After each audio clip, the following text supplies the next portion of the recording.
Very good morning to everyone. तो चलिए आज की क्लास आपकी प्यारी सी स्माइल से स्टार्ट करते हैं।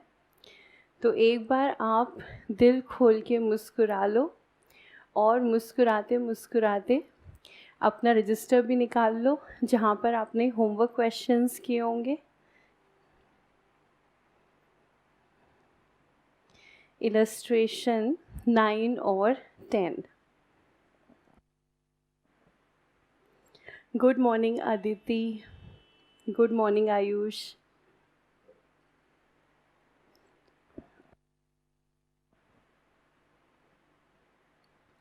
तो उम्मीद है होमवर्क आपने कर लिया होगा और समय भी लगा होगा ये 2 क्वेश्चंस करने में।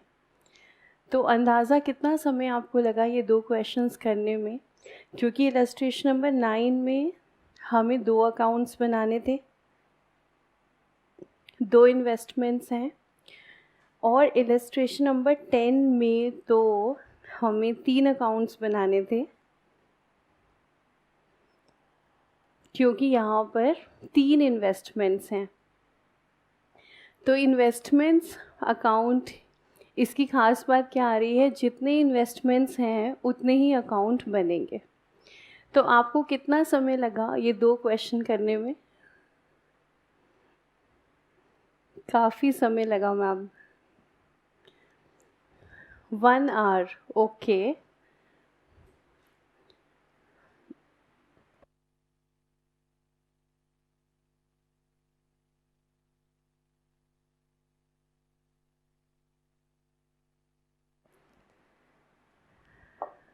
तो सभी को 1 घंटा लगा करने में। 1 घंटे से ज़्यादा भी लग सकता है इसमें।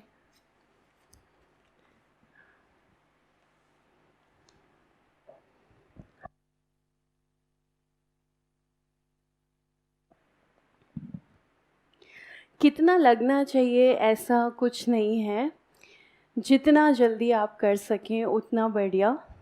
क्योंकि 2 अकाउंट बना रहे हैं, एक क्वेश्चन के अंदर हम 3 अकाउंट बना रहे हैं। तो अभी ऐसा नहीं है कि कितना लगना चाहिए, हमने जितना जल्दी कर लिया उतना अच्छा, लेकिन हमारी प्रेजेंटेशन जो है वो ख़राब नहीं होनी चाहिए, है ना। ऐसा नहीं हो कि जल्दी जल्दी कर रहे हैं और अमाउंट्स क्या लिखे हैं कुछ समझ में नहीं आ रहा हो, ऐसा नहीं होना चाहिए बस। बाकी अभी कितना जल्दी का कुछ नहीं है, जितना जल्दी हम कर सकें उतना बढ़िया है। तो चलिए सबसे पहले इलस्ट्रेशन नंबर 9 की बात करते हैं। 9 में आपने 2 अकाउंट्स बनाए होंगे, एक है बॉन्ड्स अकाउंट और एक स्क्रिप है हमारी इक्विटी शेयर्स।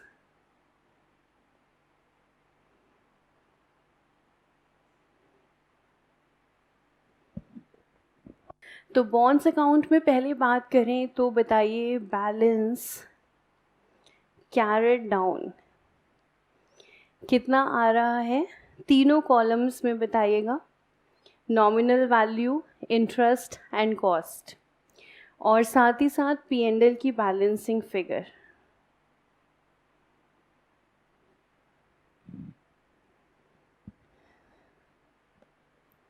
आयुष कह रहे हैं मैम पेपर में भी आते हैं ऐसे क्वेश्चन। आयुष सारे पेपर के क्वेश्चंस जो हैं वो हमारी बुक में हैं।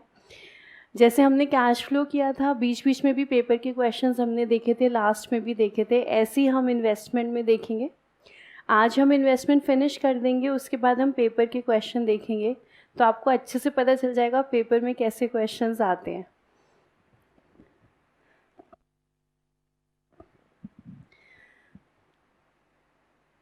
तो जितने भी स्टूडेंट्स का आंसर आ रहा है सबका एकदम सही आ रहा है, सेम आंसर आ रहा है, एक ही आंसर आ रहा है। तो balance carried down 1,70,000 nominal value, 5,100 interest, cost में अब एक से ज़्यादा आंसर्स आ रहे हैं। तो देखिए कॉस्ट आएगी 168937। कुछ स्टूडेंट्स का आ रहा है, कुछ स्टूडेंट्स का नहीं भी आ रहा। ठीक है, अब बात करें P&L के बैलेंसिंग फिगर की। 27,400 एब्सोल्युटली करेक्ट। फिर बात करें हम इक्विटी शेयर्स की, तो equity shares balance carried down.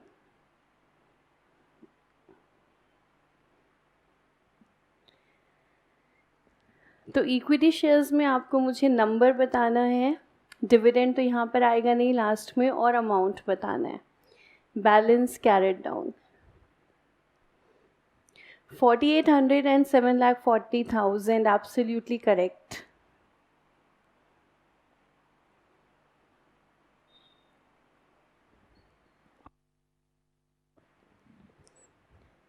और साथ में आप मुझे बताइए P&L बैलेंसिंग फिगर।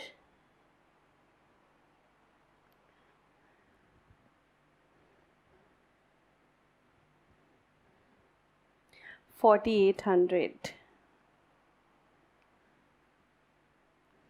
तो सबसे पहले तो जिसके ये आंसर सही हैं वो दिल खोल के मुस्कुराएंगे, अपने आप को शाबाशी देंगे, अपने आप को कहेंगे I am proud of my self, क्योंकि इन्वेस्टमेंट के क्वेश्चंस को बिना गलती के करना, सही आंसर तक निकालना कोई छोटी बात नहीं है।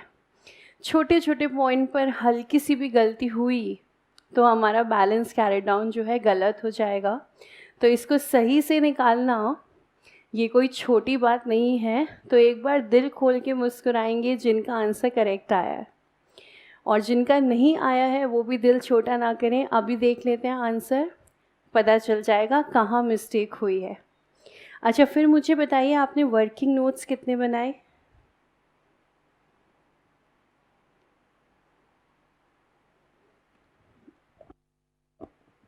हमारे स्टडी मॉड्यूल ने 12 वर्किंग नोट बनाए हैं। मुझे उम्मीद है आप इससे ज़्यादा ही चल रहे होंगे। 14, जैसा कि मुझे उम्मीद थी। 12, 13, 16, ओके 11, एक स्टूडेंट ने 11 बनाए हैं। बाकी सभी जो है मॉड्यूल से आगे ही चल रहे हैं। तो मॉड्यूल ने 12 बनाए हैं वर्किंग नोट। तो जितने आपने बनाए हैं वो सब सफिशिएंट होंगे, ये मुझे पूरी उम्मीद है, क्योंकि आपको अच्छे से पता है कहाँ वर्किंग नोट देना ज़रूरी है। तो चलिए फिर आंसर चेक करते हैं। इलस्ट्रेशन नंबर 9, सबसे पहले देखते हैं हम बॉन्ड्स अकाउंट।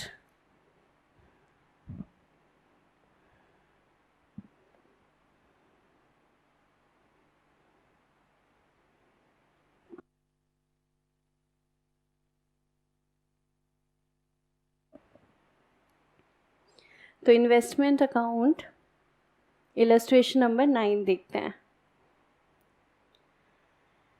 तो सबसे पहले हमने लिखा in the books of smart investment account for the year ending, और हमारी स्क्रिप्ट आ गई है 12% गवर्नमेंट बॉन्ड्स।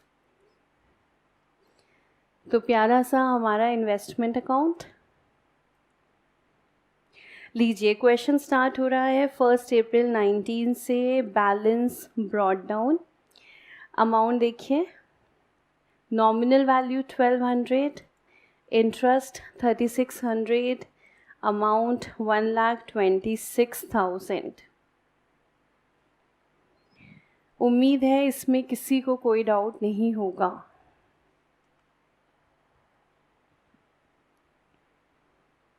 फर्स्ट अप्रैल के बाद 12 अप्रैल, अच्छा 12 अप्रैल तो हमारी शेयर्स की ट्रांजैक्शन है। फिर 1 में received half year interest on bonds.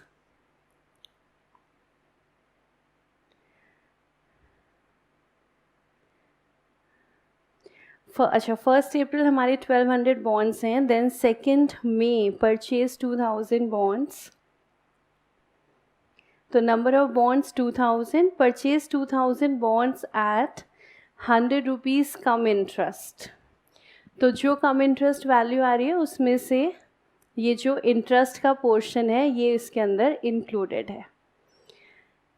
ठीक है, उसके बाद अच्छा एक चीज़ यहाँ पर 2 मई 19 है ना, ये तो इसमें ना ये दिन को कंसिडर नहीं करा है हमने। तो जो इंटरेस्ट निकालेंगे वो हमने फुल मंथ्स का निकाल दिया है। उम्मीद है आपने भी ऐसे ही करा होगा, तभी आपका आंसर आ रहा है। तो यहाँ पर 1 मई नहीं है, 2 मई है, लेकिन वो एक दिन को इग्नोर कर दिया है हमने। तो वो हमने ऐसे नहीं करा है कि 4 मंथ्स 1 डे का इंटरेस्ट, ऐसे नहीं किया है। 4 मंथ्स का ही इंटरेस्ट जो है कैलकुलेट किया है। वो सिर्फ एक कन्वीनियंस पर्पस से, कैलकुलेशन के पर्पस से, इसलिए इसको इग्नोर कर दिया है। और इसलिए भी हमने इजीली कर दिया है क्योंकि ICAI भी इग्नोर कर रहा है। तो हमारे लिए तो बेस्ट है कि हम मॉड्यूल को फॉलो करें, और जहाँ पर मॉड्यूल हमारे फेवर में है वहाँ तो आराम से फॉलो करेंगे। तो यहाँ पर वो 1 डे का इंटरेस्ट कैलकुलेशन अननेसेसरी कॉम्प्लेक्स हो जाता। ICAI ने भी इग्नोर कर दिया, हमने भी इग्नोर कर दिया, और देखो आपने तो बिना पूछे ही इग्नोर कर दिया।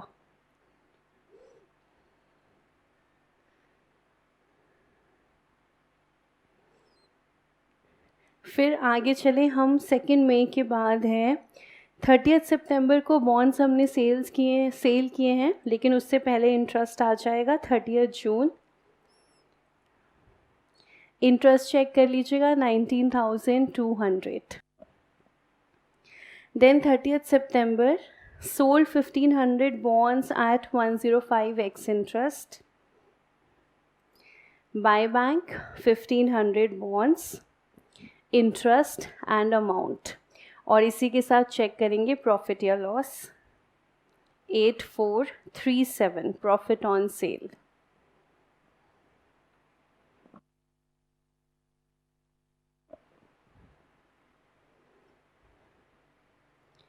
फिर इसके बाद और कोई ट्रांजैक्शन नहीं है। 31 दिसंबर इंटरेस्ट आएगा 10,200 इंटरेस्ट।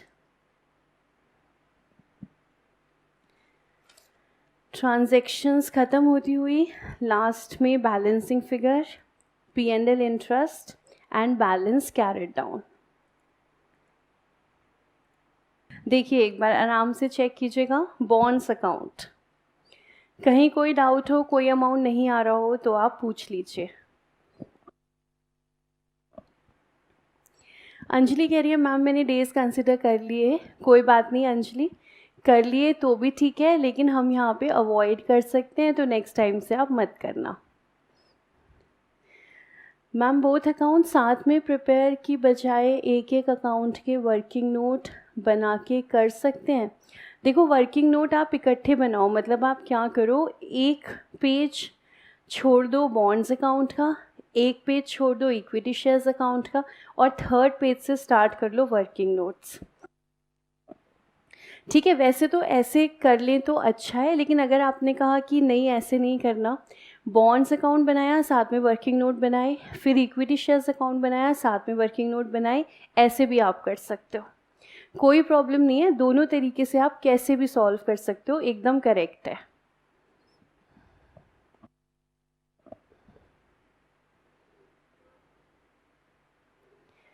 बैलेंसिंग फिगर में राउंड ऑफ, हाँ जी कर सकते हैं राउंड ऑफ। आप चाहें तो पॉइंट्स ले लें, चाहे तो राउंड ऑफ ले लें, दोनों ही चीज़ें कर सकते हैं आप।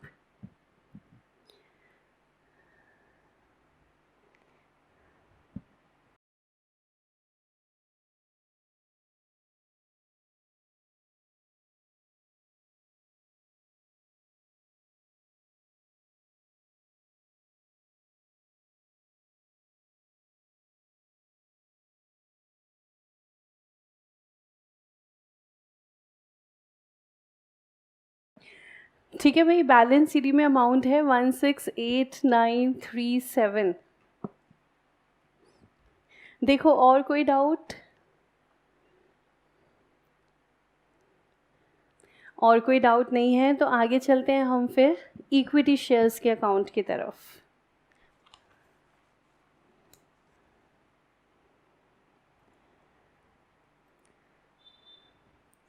तो अगली जो हमारी स्क्रिप्ट आ रही है that is equity shares of x limited,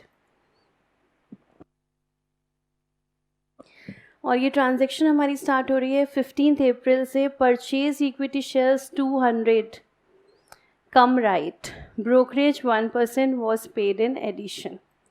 तो अमाउंट चेक करें, 15 अप्रैल टू बैंक 10,10,000। उम्मीद है सभी ने निकाल दिया होगा।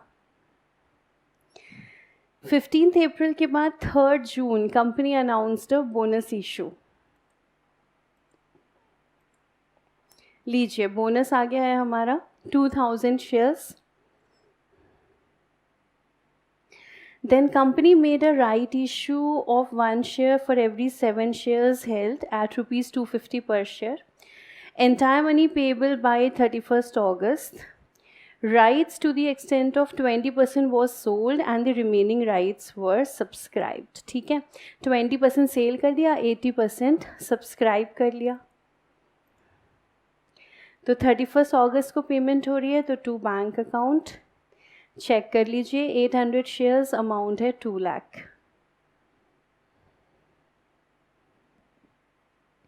फिर उसके बाद है dividend 15% for the year ended 31 March 19 was received on 16 September.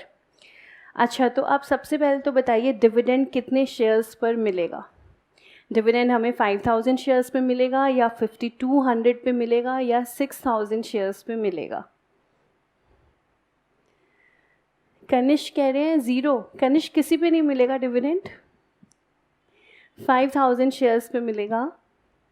5000 very good. क्योंकि ये डिविडेंड जो है ये लास्ट ईयर से रिलेट कर रहा है, तो बोनस और राइट इशू पर तो डिविडेंड मिलने का सवाल ही नहीं है।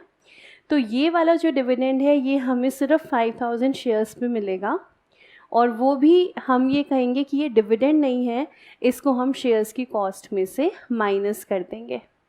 तो ये हमने एंट्री दिखाई डिविडेंड की, रिसीव हुआ है हमें, लेकिन हमने अमाउंट में लिखा है क्योंकि इसे हम शेयर्स की कॉस्ट में से माइनस करेंगे। देखिए डिविडेंड वाले पोर्शन में किसी को कोई डाउट? हाँ जी Kanishk, 5000 purchased on 15 April, absolutely correct. तो इसमें कहाँ डाउट आ रहा है आपको? देखो ना, हमने 15 अप्रैल को ख़रीदे हैं ना, तो 15 अप्रैल तक जिसके पास शेयर्स थे इस वाले डिविडेंड का राइट उसका बनता है, क्योंकि हमने तो 15 अप्रैल को ख़रीदे, हमारे पास तो 31 मार्च को थे नहीं ये शेयर्स, तो इसलिए इस पर राइट उस पर्सन का बनता है जिसके पास ये शेयर्स थे। तो हमने शेयर्स के केस में क्या प्रिज्यूम किया है, कम डिविडेंड प्राइसेस हैं सारे, तो उस पर्सन ने हमसे डिविडेंड चार्ज कर ही लिया होगा। तो इसलिए अब जब हमें मिला है तो हम इसकी ट्रीटमेंट कैसे करेंगे, हम डिविडेंड को शेयर्स की कॉस्ट में से माइनस कर देंगे। तो हम अपने लिए ये बोलेंगे कि शेयर्स की जो कॉस्ट प्राइस है वो हमारे लिए रिड्यूस हो गई है। ठीक है, क्लियर। उसके बाद हमने शेयर्स जो हैं वो सेल किए हैं, ओके। तो 15 December buy bank 3000 shares at 300, brokerage 1%। Amount check कीजिएगा 8,91,000।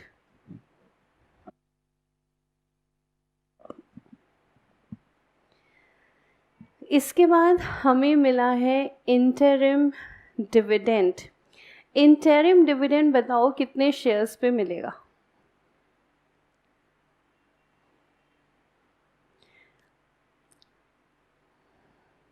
इंटरिम डिविडेंड हमें कितने शेयर्स पर मिलेगा? 4800, 4800, 4800, एब्सोल्युटली करेक्ट। तो वंश आपने कहा 7800, तो 7800 नहीं 4800 शेयर्स। रीज़न, जब हमें डिविडेंड मिल रहा है उससे पहले 3000 शेयर्स हम सेल कर चुके हैं, तो डिविडेंड हमें मिलेगा 4800 शेयर्स पर।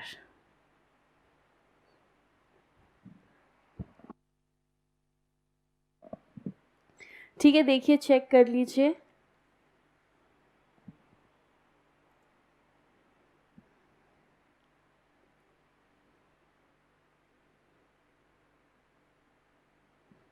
तो देखो यहाँ पर फिर से देख लो क्या सिचुएशन है डिविडेंड की। डिविडेंड जो हमारा फाइनल डिविडेंड डिक्लेयर होता है, जिसको जैसे अभी हमने थोड़ी देर पहले पढ़ा कि भाई dividend 15% for the year ended 31 March 19 was received on 16 सितंबर। भाई जो डिविडेंड लास्ट ईयर से रिलेट कर रहा है वो डिविडेंड बोनस शेयर्स और राइट शेयर्स पे मिल ही नहीं सकता, पॉसिबल नहीं है, क्योंकि ये शेयर्स तो इशू इस साल हुए हैं। बोनस की बात करें वो इस साल इशू हुआ है तभी हमें मिला है, हमने इन्वेस्टमेंट अकाउंट में दिखाया है। राइट इशू वो भी इसी साल हुआ है, तो जो पिछले साल का डिविडेंड है वो तो नहीं मिलेगा। वो सिर्फ कब मिलता है, जब क्वेश्चन कह देता है, जो हमने एक दो क्वेश्चंस में देखा है। क्वेश्चन बोल देता है कि वो वाला डिविडेंड मिलेगा बोनस पर सपोज, तो हम दे देते हैं, अदरवाइज़ तो कोई मतलब ही नहीं है, वो शेयर्स थे ही नहीं लास्ट ईयर।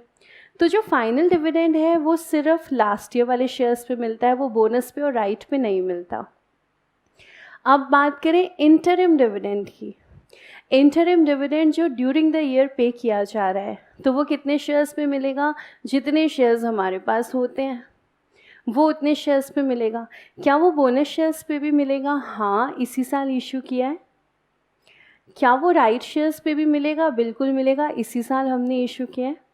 इंटरिम डिविडेंड अगर बोनस और राइट पर नहीं मिलेगा तो क्वेश्चन स्पेसिफाई करेगा, अदरवाइज इंटरिम का मतलब है 5000 शेयर्स पे भी मिलेगा, 2000 शेयर्स पे भी मिलेगा, 800 शेयर्स पे भी मिलेगा, और ये सारा का सारा मेरा डिविडेंड है। इसे मैंने डिविडेंड कॉलम के अंदर दिखाया है 4800।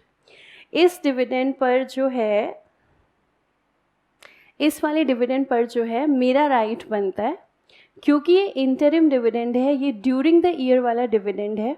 ड्यूरिंग द ईयर शेयर्स मेरे पास हैं तो ये डिविडेंड मुझे ही मिलेगा, तो इसलिए यहाँ पर अमाउंट आ गया 4800। ठीक है, फिर आगे चलें हम। लास्ट बैलेंस कैरेड डाउन और P&L की हमारी बैलेंसिंग फिगर, और बीच में profit and loss on sale भी है 428,500। देखिए अब एक बार आराम से इक्विटी शेयर्स अकाउंट चेक कर लीजिए, और भी कोई डाउट रह गया हो तो पूछ लीजिए। अंजलि ने ओके कर दिया है, क्लियर है। देखिए आराम से देखिए, और डिविडेंड वाला पार्ट जो है वो फिर से एक बार देखते हैं। जो हमारा फाइनल डिविडेंड होता है वो लास्ट ईयर से रिलेट करता है, तो वो जो डिविडेंड होता है वो बोनस पर और राइट पर नहीं मिलता, क्योंकि वो शेयर्स हमने इस साल इशू किए हैं। हाँ, वो अलग बात है, अगर क्वेश्चन कह दे देना है तो हम देंगे, अदरवाइज़ वो नहीं मिलता। और जो इंटरिम डिविडेंड है वो ड्यूरिंग द ईयर वाले शेयर्स पर होता है, तो वो बोनस इशू पे भी मिलता है, वो राइट इशू पे भी मिलता है। वो सिर्फ तब नहीं मिलता अगर क्वेश्चन मना कर देता है, तब नहीं मिलता, अदरवाइज़ तो वो मिलेगा। और जो इंटरिम डिविडेंड है वो तो मेरा डिविडेंड है, उस पर मेरा राइट है, तो वो डिविडेंड कॉलम में जाता है। जो फाइनल डिविडेंड है लास्ट ईयर का, उस पर मेरा राइट नहीं है, क्योंकि मेरे पास वो शेयर्स नहीं थे लास्ट ईयर। तो वो जो डिविडेंड हम रिसीव करते हैं उसको हम क्या कर देते हैं, शेयर्स की कॉस्ट में से हम माइनस कर देते हैं। तो कम राइट बेसिस मैम फिर से बता दो क्या है। तो सिर्फ इतना ही है कि अब जैसे यहाँ पर हमने 5000 शेयर्स खरीदे, purchased 5000 equity shares 200 on come right basis. अगर ये लाइन नहीं भी लिखी होती तो भी हम क्या मानते, ये कम राइट प्राइस ही है, इसमें डिविडेंड का प्राइस इंक्लूडेड है। ये हमने ऑलरेडी प्रीवियस क्वेश्चंस में कर लिया है, जहाँ पर ये शब्द नहीं लिखा हुआ था कम राइट, तब भी हमने यही माना था कि ये कम ही है, इसमें इंक्लूडेड है। तो इसमें इंक्लूडेड है, इसीलिए हम अमाउंट कॉलम में माइनस करते हैं डिविडेंड के पोर्शन को। तो इसलिए हम 7500 माइनस कर देते हैं, क्योंकि हम मान के चल रहे हैं 10,10,000 में वो इंक्लूडेड है। तो अब जब हमें मिला है तो हम यहाँ से अपनी कॉस्ट को माइनस कर देंगे। तो क्योंकि पर लेकिन शेयर्स के केस में जो हमने पहले भी डिस्कस किया था, हम ना पक्का ये नहीं बोल सकते वो इसी शेयर से रिलेट करता है, उसी शेयर से रिलेट करता है, क्योंकि यहाँ पर हम मेथड फॉलो करते हैं एवरेज कॉस्ट का। तो पहली चीज़ तो ये है, हम ऐसा नहीं कर सकते कि ये उसी पर्टिकुलर शेयर का है। दूसरी चीज़ ये है कि जब हमने शेयर खरीदे तब हम डिविडेंड माइनस नहीं कर सकते, क्योंकि डिविडेंड शेयर्स पे सर्टेन नहीं होता। पहली बात तो पता नहीं मिलेगा कि नहीं, दूसरी बात ये नहीं पता मिलेगा तो फिर भाई किस रेट पर मिलेगा, तो इसलिए हम यहाँ से माइनस नहीं करते। इन कंट्रास्ट टू दिस, जब हम बॉन्ड्स और डिबेंचर्स का अकाउंट बनाते हैं कम इंटरेस्ट होता है, तो हमने देखा है हम इंटरेस्ट उसी समय माइनस कर देते हैं। तो बॉन्ड्स और डिबेंचर्स में हम उसी समय माइनस कर देते हैं। क्यों? क्योंकि हमें पता होता है ना इंटरेस्ट आगे जाके इतना मिलेगा, फिक्स्ड है वो, इतना ही इंटरेस्ट मिलना है। तो जैसी क्वेश्चन ने बोला कम इंटरेस्ट, हमने अमाउंट में से इंटरेस्ट माइनस कर दिया। यहाँ पे शेयर्स के केस में क्वेश्चन ने बोला कम प्राइस, क्या करें? अभी तो फिर भी माइनस नहीं कर सकते, क्योंकि हमें नहीं पता डिविडेंड मिलेगा कि नहीं मिलेगा, मिलेगा तो कितना मिलेगा। तो शेयर्स के केस में ट्रीटमेंट हल्का सा डिफ़र हो गया। यहाँ पर हम उस समय माइनस नहीं करते, जब हमें बाद में डिविडेंड मिलता है उसको हम अमाउंट कॉलम में क्रेडिट साइड पे लिख देते हैं, तो फिर वो शेयर्स की कॉस्ट में से माइनस हो जाता है। ठीक है, अब देखो बात क्लियर है कि नहीं?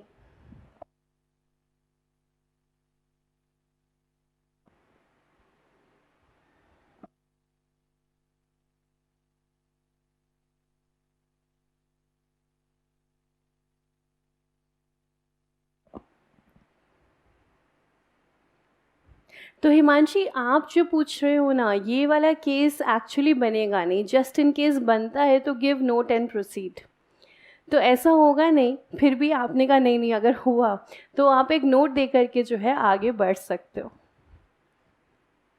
ठीक है, ओके, कनिष्ठ ने भी क्लियर कर दिया है, कम राइट बेसिस क्लियर है। तो चलिए इस क्वेश्चन के वर्किंग नोट देख लेते हैं। वैसे तो आपने बना ही लिया है क्योंकि अमाउंट सब निकाल चुके हो, फिर भी एक बार चेक कर लो।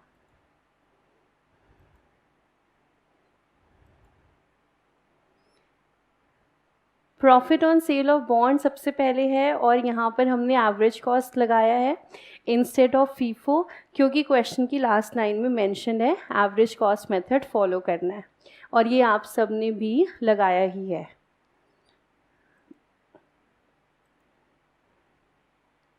लीजिए 4 वर्किंग नोट्स हैं, प्लीज़ चेक कर लीजिएगा। वैसे इसमें चेक करने को कुछ नहीं है, आप सब ने ऐसे ही बनाया होगा।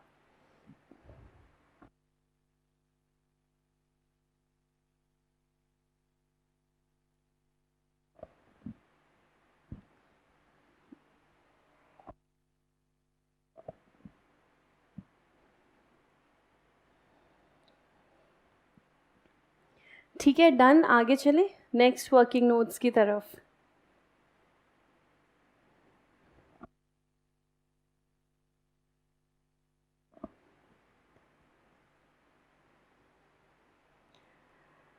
ओके, तो चलिए आगे बढ़ते हैं। अगर कोई देख रहा है तो बता दीजिए।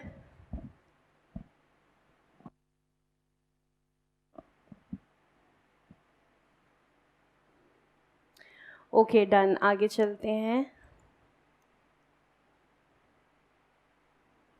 नेक्स्ट वर्किंग नोट हमारा profit on sale of shares 4,28,500 average cost basis से कॉस्ट निकाली है हमने। आसान है, अब तो आपको समझ में आ गया है कैसे निकालते हैं। उसके बाद valuation of equity shares, cost और fair value whichever is lower. Cost average cost से, मार्केट वैल्यू हमें गिवन है, दोनों में से लोअर पे वैल्यूएशन करेंगे।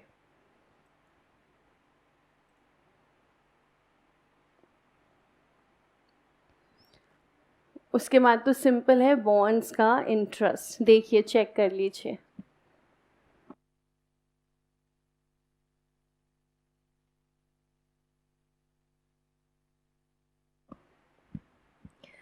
गौतम, आपने क्या लिखा है? क्लियर नहीं है। वर्किंग नोट 1 देखना है आपको।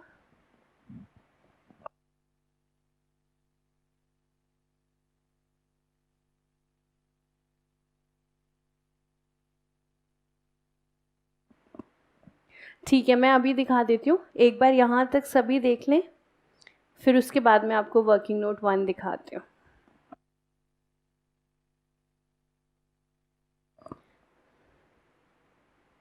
हाँ जी, बताइए, 5th to 8th working note सभी ने देख लिए हैं या अभी कोई देख रहा है?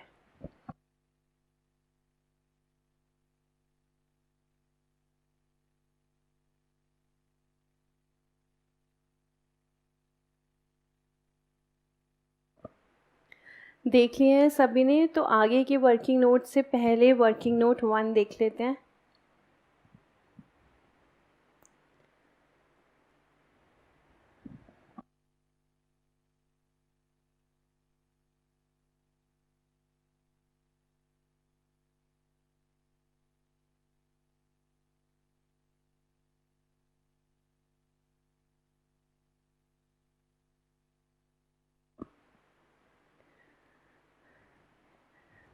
डन, फिर आगे चलते हैं।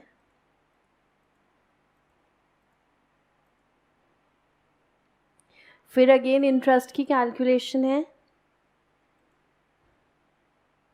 और राइट शेयर्स का वर्किंग नोट तो ज़रूरी है, ये तो पूरा का पूरा डिटेल में बनाना है हमें। और फिर से याद दिला रही हूँ आपको, ये लाइन लिखनी है। Proceeds from sale of right issue, ये लाइन ज़रूर लिखनी है। To be credited to statement of P&L। In fact अगर आप क्रेडिटेड या वो ये वाला शब्द छोड़ना चाहें छोड़ दें, to be shown in statement of P&L ये तो ज़रूर ही लिखना है। तो इसलिए ये यहाँ पे रेफरेंस देना है वर्किंग नोट में कि ये वाला जो अमाउंट है ये P&L का पार्ट बनेगा।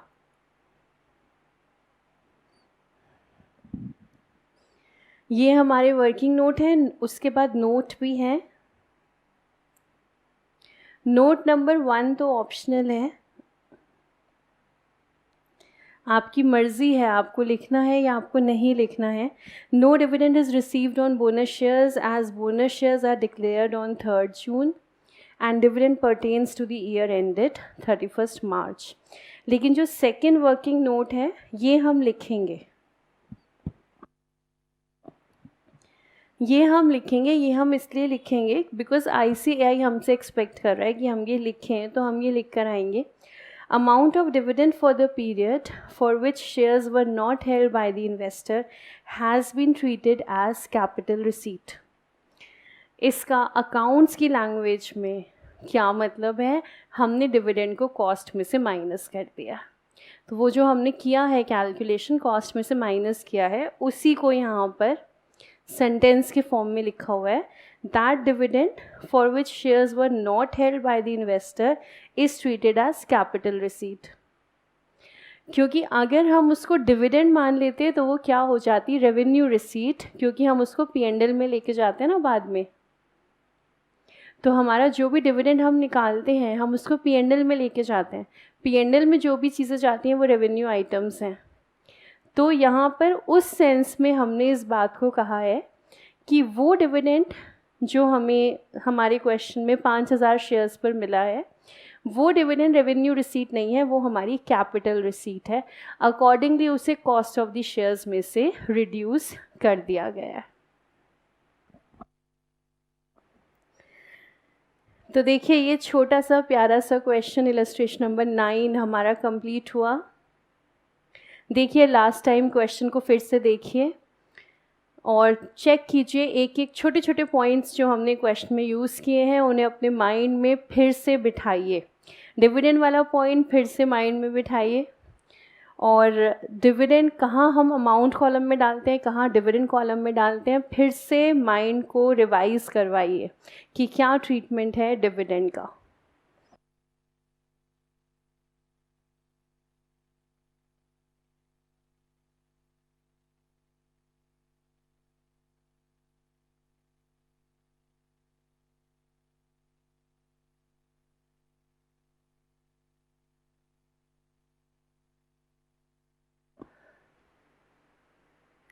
डन, आपकी इजाज़त हो तो आगे चलें इलस्ट्रेशन नंबर 10 पर।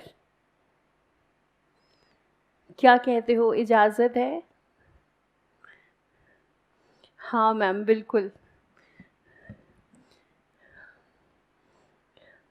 तो ठीक है, चलिए फिर अगले क्वेश्चन की तरफ चलते हैं। Illustration number 10।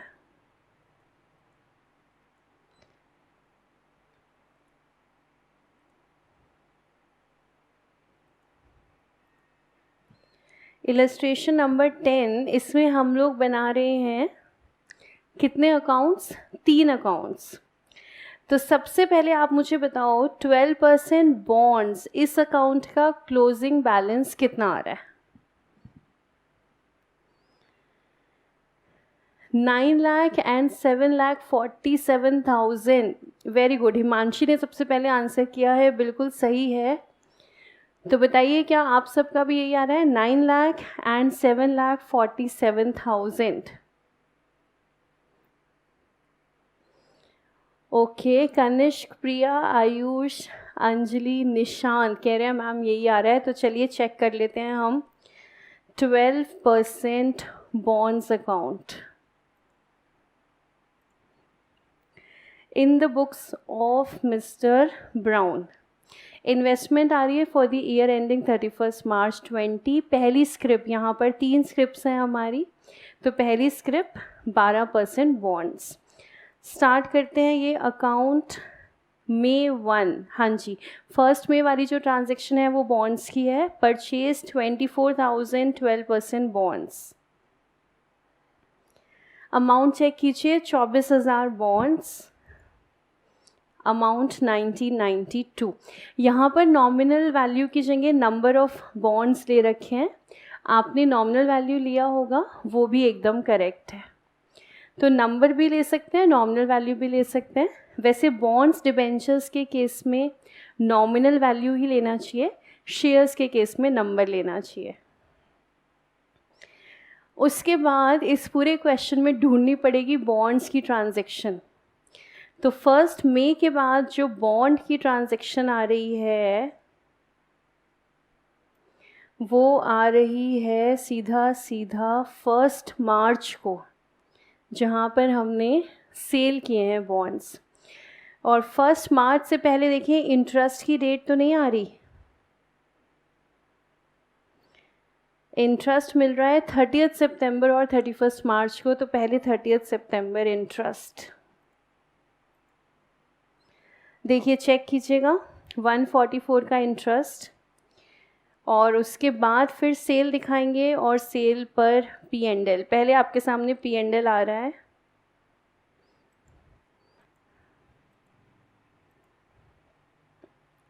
देखिए चेक कीजिए, sale of bonds 15,000, 12% bonds at ₹90 ex interest.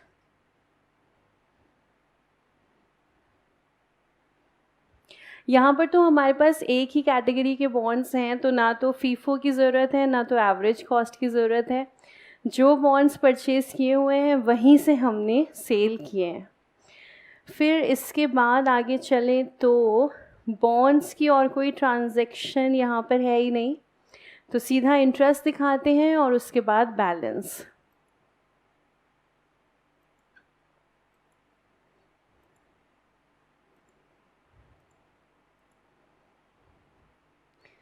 तो देखो सारे अमाउंट्स आपके सामने हैं। इंटरेस्ट 54,000 और उसके बाद बैलेंस यही बताया था आपने 9 लाख और 747 और P&L 249।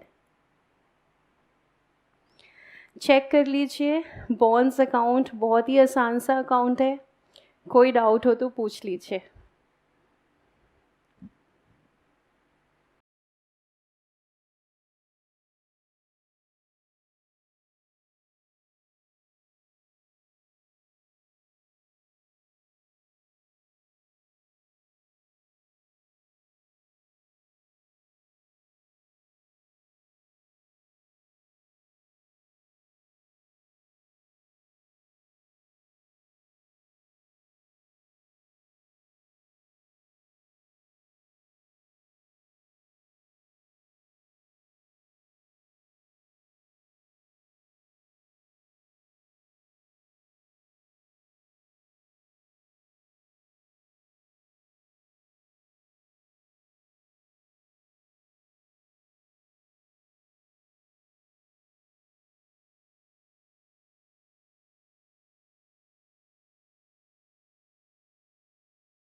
हाँ जी, देखिए कहीं कोई डाउट?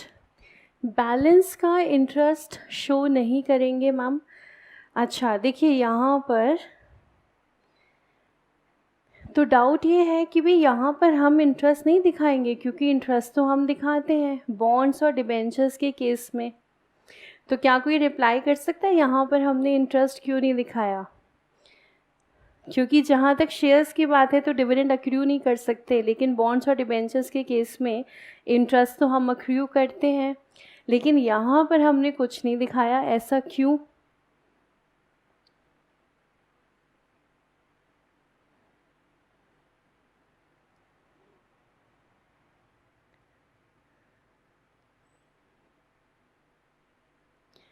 तो प्रिया और आंचल, आंसर इज़ एब्सोल्युटली करेक्ट, क्योंकि यहाँ पर आप देखो ना, इंटरेस्ट की डेट 31 मार्च ही है, हमारा क्लोजिंग भी 31 मार्च है और इंटरेस्ट की डेट भी 31 मार्च है।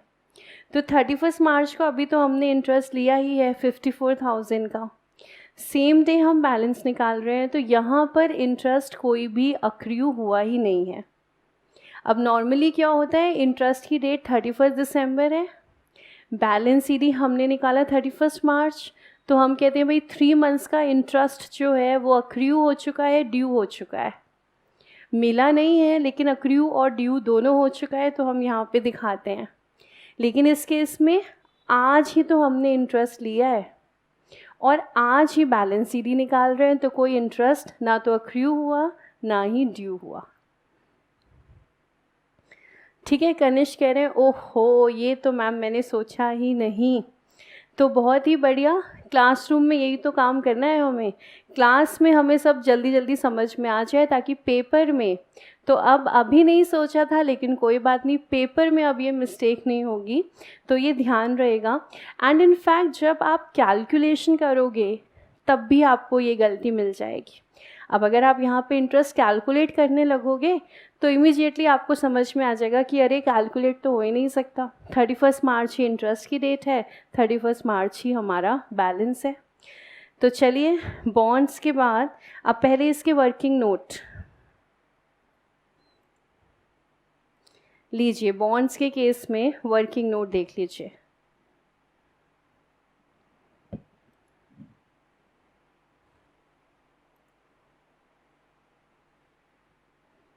लीजिए चेक कीजिए बॉन्ड से रिलेटेड सारे वर्किंग नोट्स, कहीं कोई डाउट हो तो पूछ लीजिए।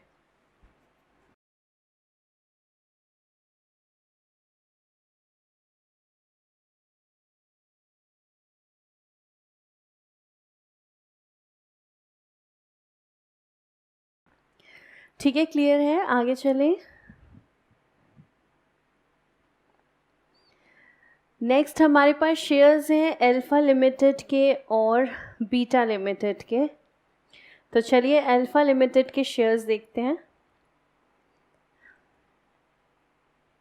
Equity shares of alpha limited, और ये जो शेयर्स हमने बाय किए हैं 15 जून से हमारा अकाउंट स्टार्ट हो रहा है। देखिए 15 जून 1,50,000 शेयर्स हमने बाय किए हैं, ब्रोकरेज भी है, एडजस्ट करके 38,25,000।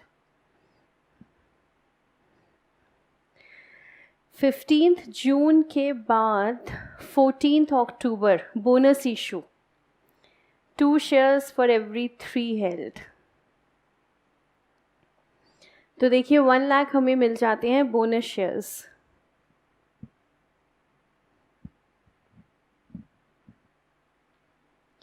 फोर्टीन्थ अक्टूबर के बाद 31 October sold 80,000 shares in Alpha limited.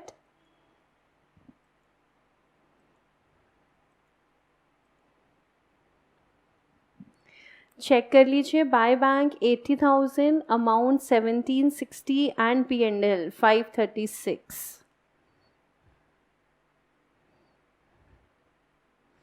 Profit and loss देखिए, उम्मीद है यही आ रहा होगा, 5,36,000। सिंपल एवरेज कॉस्ट लगाएंगे 38,25,000, कॉस्ट इस समय आ जाएगी 2,50,000 शेयर्स की। तो 3825 कॉस्ट है हमारी 2,50,000 शेयर्स की, प्रोपोर्शनेटली 80,000 शेयर्स की कॉस्ट निकालेंगे, सेल से कंपेयर करेंगे, प्रॉफिट 5,36,000। 31 अक्टूबर के बाद 1 जनवरी received 15% interim dividend on equity shares। तो बताइए, अब इंटरिम डिविडेंड है, ठीक है, इसका मतलब बोनस, राइट, शेयर सब पे मिलेगा क्योंकि ये ड्यूरिंग द ईयर वाला डिविडेंड है। तो अब आप बताओ, आपने पहले आंसर करना शुरू कर दिया है। मेरा क्वेश्चन ये है कि कितने शेयर्स पर हमें इस बार इंटरिम डिविडेंड मिलेगा। तो आपका तो आंसर पहले ही आ गया था, 1,70,000 शेयर्स पे मिलेगा, एब्सोल्युटली करेक्ट। तो डिविडेंड रिसीव करें, देखिए 2,55,000, एब्सोल्युटली करेक्ट।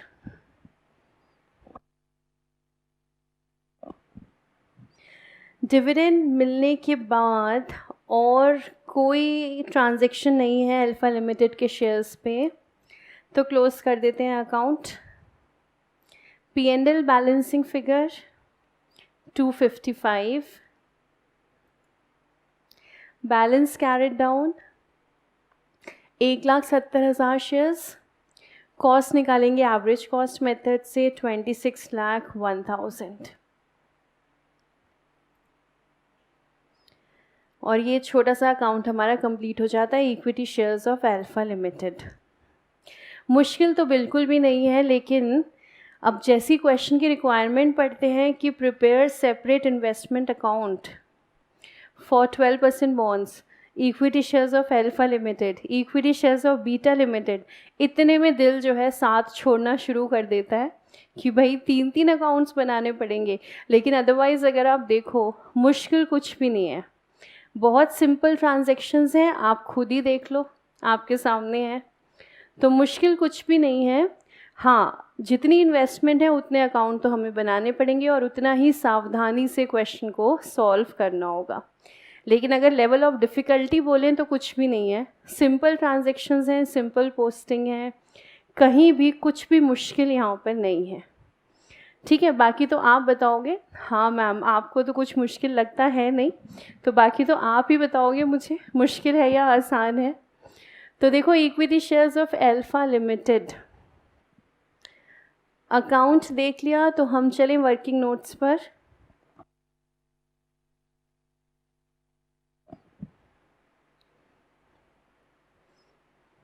आसान है मैम ये तो चलिए, आपकी भी भावनाएं यही हैं कि हाँ चैप्टर तो आसान है, मुश्किल नहीं है।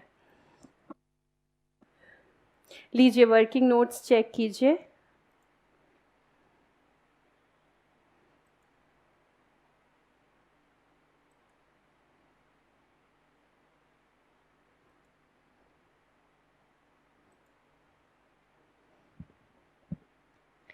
देखिए प्लीज़ सारे वर्किंग नोट्स चेक कीजिए। अल्फा लिमिटेड,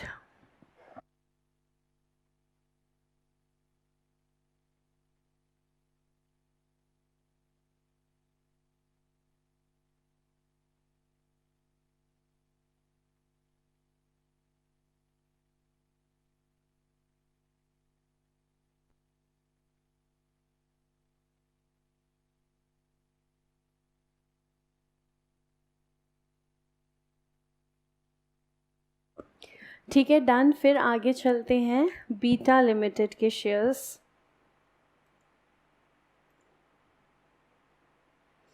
बीटा लिमिटेड ये स्टार्ट हो रहा है 10 जुलाई से, purchase 60,000 equity shares of beta limited.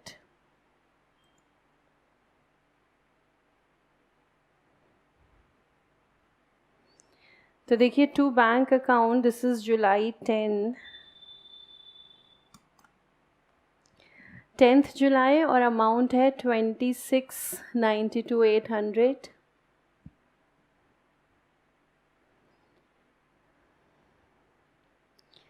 Tenth जुलाई के बाद बीटा लिमिटेड 15th जनवरी आ रहा है राइट इशू।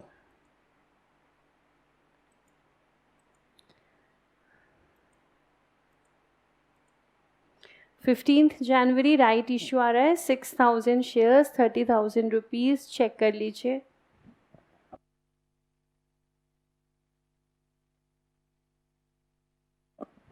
और उसके बाद फिर 15 मार्च आ रहा है 18% interim dividend on equity shares. Check कीजिए इंटरिम डिविडेंड, क्या आपने अमाउंट यही निकाला है 118800। बताइए कितने शेयर्स पर इंटरिम डिविडेंड आपने निकाला। अब सबको बात समझ में आने लग गई है। 66,000 शेयर्स पे मिलेगा। अब कोई कन्फ्यूजन नहीं है कि राइट शेयर्स पे मिलेगा या नहीं मिलेगा, डेफिनेटली मिलेगा। ड्यूरिंग द ईयर वाला डिविडेंड आ रहा है, तो ड्यूरिंग द ईयर जितने शेयर्स हैं वो हमें मिलेगा। तो इंटरिम डिविडेंड 118800। इसके बाद देखें और कुछ हो रहा है, और तो बीटा लिमिटेड के शेयर्स पे कुछ नहीं हो रहा है। तो देखें बैलेंस CD,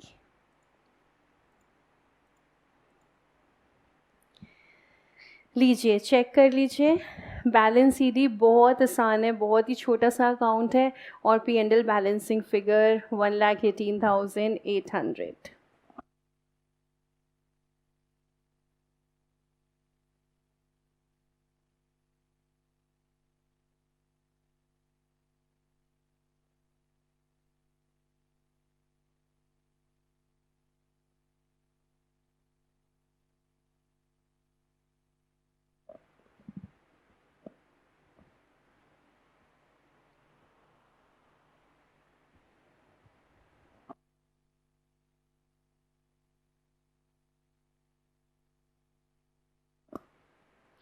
ठीक है, क्लियर है। फिर देख लेते हैं वर्किंग नोट्स।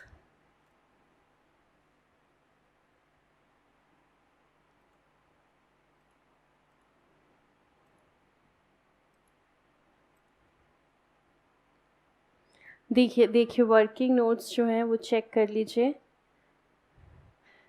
ये यहाँ पर जो है this is shares of beta limited.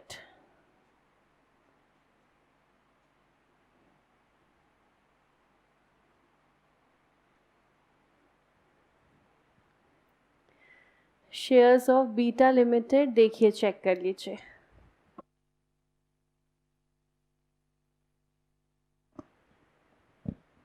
तो ये दोनों क्वेश्चन हमारे कंप्लीट होते हैं, इलस्ट्रेशन नंबर 9 और इलस्ट्रेशन नंबर 10। फिर से देख लीजिए एक बार, दोनों क्वेश्चंस को माइंड में बिठा लीजिए। जहाँ कुछ आपका अमाउंट गलत हुआ है उस पर स्पेशली एक स्टार लगाएं। अपनी गलतियाँ भी हमें पता होनी चाहिए। स्टार का मतलब दो चीज़ें होती हैं, एक जो एग्ज़ाम से पहले रिवाइज़ करना मस्ट है, और दूसरा जो मिस्टेक्स हमसे हो रही हैं तो उस पर भी स्टार लगाओ कि वो भी मुझे बारी बारी रिवाइज़ करना है कि ये वाली मिस्टेक रिपीट ना हो।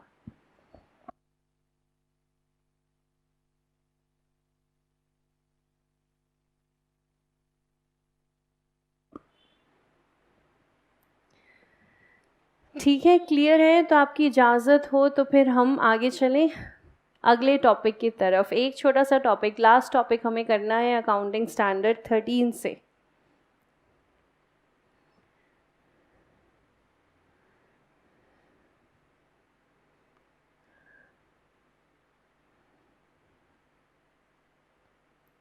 ठीक है, तो चलिए फिर हम आपकी बुक के पेज नंबर 364 पर आएंगे। आपकी बुक में निकालिएगा पेज 364।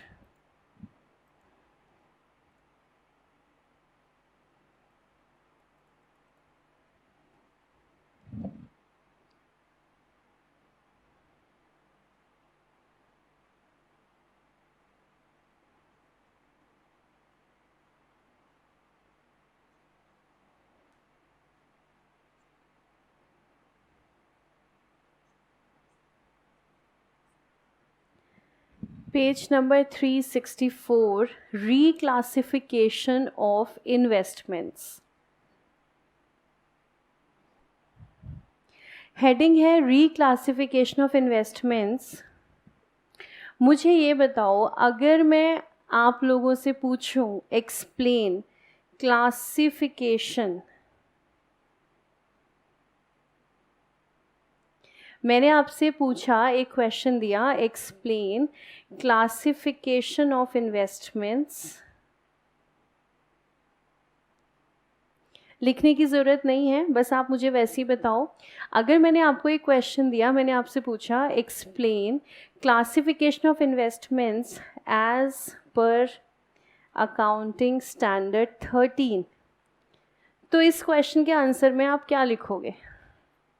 अगर मैं आपसे पूछूं explain classification of investment as per AS 13, तो इस आंसर में आप क्या लिखोगे? किसकी बात करोगे आप?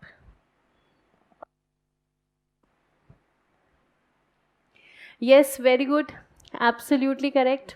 आपने कहा मैम देखो क्वेश्चन अगर ये है तो भाई हम आंसर में दो चीज़ें बताएंगे, investments are classified into current and long term. एक स्टूडेंट ने नॉन करंट लिखा है, तो नॉन करंट नहीं, हम AS 13 के टर्म्स पे चलेंगे, लॉन्ग टर्म। तो AS 13 इन्वेस्टमेंट्स को क्लासिफाई करता है दो पार्ट में, दो कैटेगरी में। दो ही प्रकार की इन्वेस्टमेंट होती हैं, या तो होती है करंट या तो होती है लॉन्ग टर्म। दोनों का मतलब आपको अच्छे से पता है, लेस देन 1 ईयर वो होती है करंट, मोर देन 1 ईयर वो होती है लॉन्ग टर्म। तो मैंने कहा भाई मुझे अगर अपने पास शेयर्स 1 साल से ज़्यादा समय के लिए रखने हैं तो वो शेयर्स हो गए लॉन्ग टर्म इन्वेस्टमेंट। और अगर मैंने कहा कि नहीं, इतना लंबा मैं इन शेयर्स को नहीं रखूँगी, मुझे तो जैसे ही मार्केट में प्राइस फेवरेबल मिलेगा मैं इन्हें सेल कर दूँगी, तो 1 साल से पहले में मैं इन्हें सेल कर दूँगी, तो वो हो जाती है मेरी करंट इन्वेस्टमेंट। AS 13 ने कहा, जो कि इन्वेस्टमेंट के ऊपर है, AS 13 ने कहा इन्वेस्टमेंट दो प्रकार की होती हैं, करंट और लॉन्ग टर्म, और इसी के अकॉर्डिंग वैल्यूएशन क्राइटेरिया बताया। क्या आपको याद है? क्या वो भूली बिसरी सी बातें आपको याद हैं जो हमने 1-2 लेक्चर्स पहले करी थी, या भूल चुके हो? कैसे कैसे वैल्यू करना है करंट इन्वेस्टमेंट को और कैसे वैल्यू करना है लॉन्ग टर्म इन्वेस्टमेंट को? क्या तुम्हें याद है? यस मैम, याद है। करंट को हमें वैल्यू करना है लोअर ऑफ कॉस्ट और फेयर वैल्यू, एब्सोल्युटली करेक्ट। और ये भी हमें याद हो गया है कि फेयर वैल्यू के लिए बेस्ट मेजर कौन सा होता है? Market value. वैसे तो फेयर वैल्यू कौन सी वैल्यू थी? ये वो वाली वैल्यू थी जिस पर बायर और सेलर आपस में इन्वेस्टमेंट को एक्सचेंज करते हैं, दोनों के ऊपर किसी प्रकार का कोई अनड्यू इन्फ्लुएंस नहीं है, कोई पार्शियलिटी नहीं है, उसको हम बोलते हैं आर्म्स लेंथ ट्रांजैक्शन। तो एक इम्पार्शियल मार्केट में जिस प्राइस पर एक्सचेंज होता है उसको बोलते हैं फेयर वैल्यू। लेकिन हमारे लिए हम मार्केट वैल्यू को ही क्या कंसिडर कर लेते हैं? Fair value. Reason, market value भी वैसी निकाली जाती है। एक इम्पार्शियल मार्केट में बायर और सेलर किस प्राइस पर इन्वेस्टमेंट्स को एक्सचेंज करेंगे, उसी को हम बोलते हैं मार्केट वैल्यू। तो lower of cost of fair value. और जहाँ तक लॉन्ग टर्म की बात है तो वो आप सब ने लिख दिया कि भाई लॉन्ग टर्म को हम वैल्यू करेंगे कॉस्ट पे। और इसी के साथ जो हमने लास्ट क्लास में लर्न किया था वो भी देखो, आपको याद है, आपने आंसर में लिखा है। इसके आगे आपने वो लाइन भी लिख दी है कि भाई if there is a permanent decline, if there is a permanent decline in the value, तो फिर वो चाहे करंट इन्वेस्टमेंट हो चाहे लॉन्ग टर्म इन्वेस्टमेंट हो, हम उस वैल्यू को रिड्यूस करेंगे और जो डिफरेंस होगा उसे हम चार्ज कर देंगे प्रॉफिट एंड लॉस अकाउंट में। तो ये है हमारा क्लासिफिकेशन ऑफ इन्वेस्टमेंट। अब मैंने आपके सामने लिख दिया रीक्लासिफिकेशन ऑफ इन्वेस्टमेंट। इसका क्या मतलब है? अगर क्लासिफिकेशन है करंट और लॉन्ग टर्म, तो व्हाट इज रीक्लासिफिकेशन? रीक्लासिफिकेशन का मतलब है, सपोज जब मैंने इन्वेस्टमेंट एक्वायर की थी, मैंने कहा था मेरी करंट इन्वेस्टमेंट है, ठीक है, क्योंकि उसके अकॉर्डिंग वैल्यूएशन करना होगा। जब मैंने इन्वेस्टमेंट एक्वायर की थी तो मेरी इंटेंशन थी मैं इन्हें 1 साल में बेचूंगी, लेकिन 5-6 महीने गुजरते गुजरते मार्केट की जो कंडीशंस चल रही थी, आई रियलाइज कि ये तो बहुत अच्छी इन्वेस्टमेंट है, इसको नहीं बेचना चाहिए अभी, अभी हम इसको रखेंगे। तो मैंने कहा भाई ये मेरी करंट इन्वेस्टमेंट, इसको मैंने क्लासिफाई किया था, लेकिन अब मैं इसको रीक्लासिफाई करना चाहती हूँ इनटू लॉन्ग टर्म। तो क्या ऐसा हो सकता है? AS13 सेज बिल्कुल हो सकता है। इन्वेस्टमेंट के केस में तो बहुत ही कॉमन है, ये तो मतलब एक रेगुलर चीज़ है इन्वेस्टमेंट के केस में रीक्लासिफिकेशन करना। आपने इन्वेस्टमेंट करी, आपने कहा 1 साल के लिए है, इससे पहले इसको बेच देंगे, लेकिन अब आपको लग रहा है कि ये तो बहुत ही बढ़िया इन्वेस्टमेंट है, तो आपने कहा अभी क्यों बेचेंगे, हम तो इसको रखेंगे। तो पहले आपने कहा करंट इन्वेस्टमेंट है, अब आपने बोला लॉन्ग टर्म इन्वेस्टमेंट है। या फिर कोई इन्वेस्टमेंट आपने करी एज लॉन्ग टर्म, जब आपने खरीदा, जब आपने इन्वेस्ट करा तो आपको तो बहुत अच्छा लग रहा था, तभी तो हम इन्वेस्ट करेंगे, और आपने इन्वेस्ट करा लॉन्ग टर्म के लिए, लेकिन ग्रेजुअली मार्केट कंडीशंस इस इन्वेस्टमेंट के लिए अनफेवरेबल हो गई, और अब आपको लग रहा है इसको तो जल्दी से जल्दी सेल कर दिया जाए। तो पहले आपने कहा था लॉन्ग टर्म है, अब आप कह रहे हो नहीं नहीं, इसको ना रीक्लासिफाई करेंगे इनटू करंट। तो सबसे पहली बात तो क्या ऐसा हम करते हैं? AS13 सेज इन्वेस्टमेंट के केस में तो होता ही है ये। आपने पहले बोला करंट है, अब आप बोल रहे हो नहीं करंट नहीं है, हम इसको लॉन्ग टर्म मानेंगे। या पहले आपने बोला लॉन्ग टर्म है, अब आप बोल रहे हो लॉन्ग टर्म नहीं है, हम इसको करंट मानेंगे। तो बुक्स ऑफ अकाउंट्स में क्या करें? पहले आपने बोला था करंट है, हमने वो वैल्यूएशन कर दी, अब आप कह रहे हो लॉन्ग टर्म है। या पहले आपने बोला लॉन्ग टर्म है, अब आप कह रहे हो करंट है, तो क्या करें? तो AS13 ने ना बहुत ही सिंपल सा तरीका बताया, बहुत ही आसान सा। पेज नंबर 364 पे हम पढ़ रहे हैं वो, reclassification of investment, where long-term investments are reclassified as current investments. Transfers are made at the lower of cost and carrying amount at the date of transfer. Carrying amount कौन सा amount होता है? जो बुक्स ऑफ अकाउंट्स में लिखा होता है, that is the carrying amount. तो अगर आप लॉन्ग टर्म से करंट में जा रहे हो तो क्या करना है? लोअर ऑफ कॉस्ट और carrying amount at the date of transfer. और अगर आप जा रहे हो करंट से लॉन्ग टर्म में, when investments are reclassified from current to long term, transfers are made at the lower of cost and fair value at the date of transfer. Simple simple amount बता रखा है, किस पर करना है। पहले तो ये दोनों पॉइंट्स आप लर्न करो, इसको अभी के अभी पहले आप माइंड में बिठाओ, लर्न करो पहले इसे, कहाँ से कहाँ पे जाने पर क्या वैल्यूएशन है। लॉन्ग टर्म से करंट में जाने पे lower of cost and carrying amount, current से लॉन्ग टर्म पे जाने पे lower of cost and fair value. ठीक है, पहले 5 मिनट लो, पहले इसको माइंड में बिठाओ, रीक्लासिफिकेशन का वैल्यूएशन क्या है।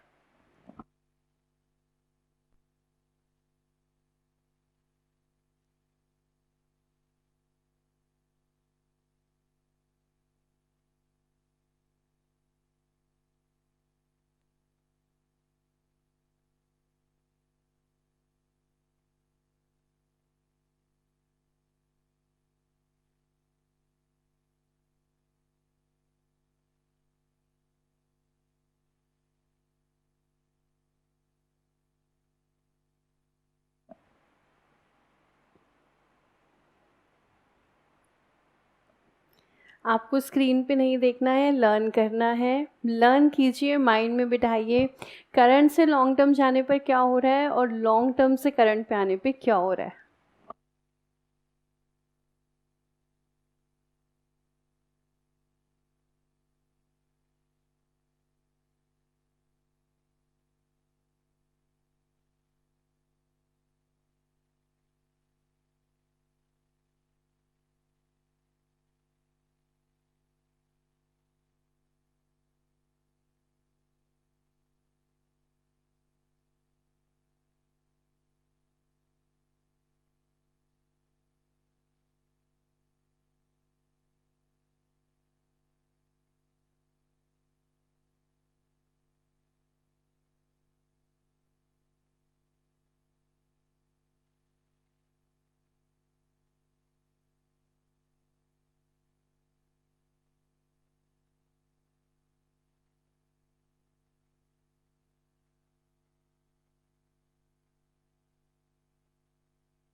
हाँ जी, लर्न हुआ।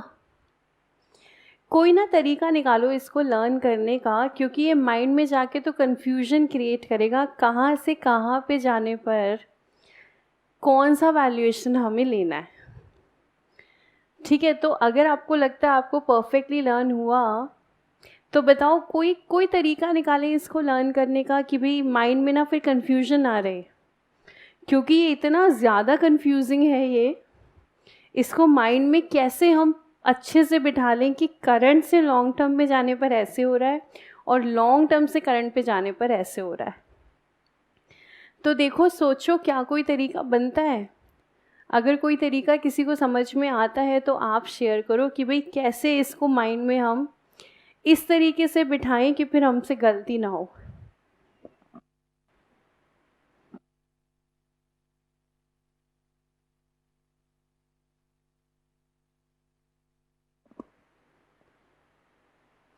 तो यानी कि हमारे पास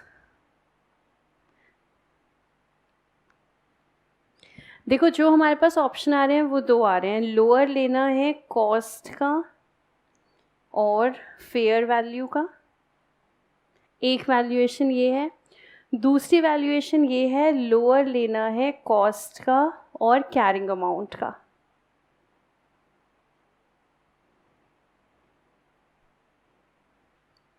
लोअर लेना है ये तो हमें याद है, लोअर लेंगे हम।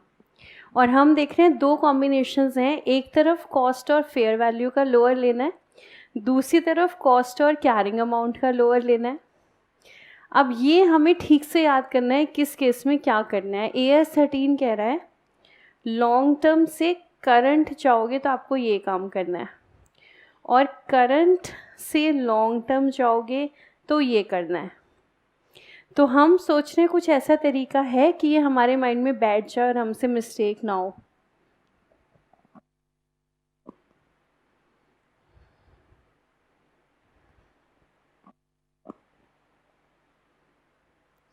अंजलि कह रही है मैम करंट को lower of cost and fair value पे करते हैं तो करंट टू लॉन्ग टर्म भी सेम होगा। नहीं, ऐसे नहीं बनेगा।